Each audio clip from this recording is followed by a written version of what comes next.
இன்றைக்கி தர்ஷன் கிச்சன் சமையல் சத்து மாவு புட்டிங் எப்படி ரெடி பண்ணுறது பார்க்கலாம். 2 கப் சத்து மாவு எடுத்துக்கணும். ஃபஸ்ட்டு அதுக்கு 1/2 கப் சீனி எடுத்துக்கிட்டு ஒரு முட்டை உடச்சி ஊற்றிக்கிறோம்.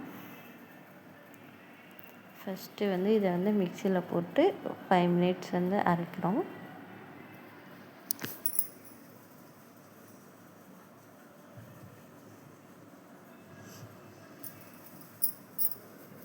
மாவு கெட்டியாகும். அப்போ 1 டம்ளர் தண்ணி ஊற்றி வச்சுட்டே இருக்கணும். 3 ஏலக்காய் சேர்த்துக்கிறோம்.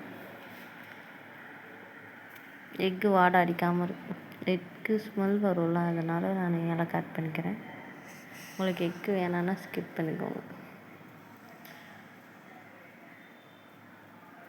நல்லா தண்ணியான கன்சிஸ்டன்சியில் அரைச்சிக்கோங்க.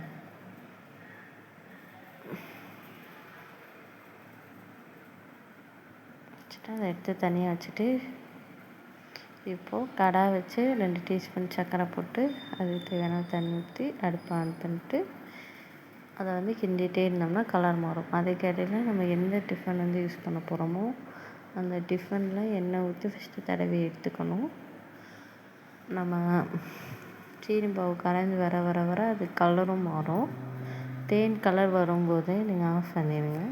கொஞ்சம் லைட் ப்ரௌன் கலர் வந்தோன்னா ஆஃப் பண்ணிட்டு அதை அப்படியே நம்ம டிஃபனில் ஆட் பண்ணிட்டு நம்ம அரைச்சிருக்கிற சத்து மாவு இதையும் மொத்தமாக ஊற்றிட்டு நம்ம இப்போ சுடு தண்ணியில் வேக வைக்க போகிறோம்.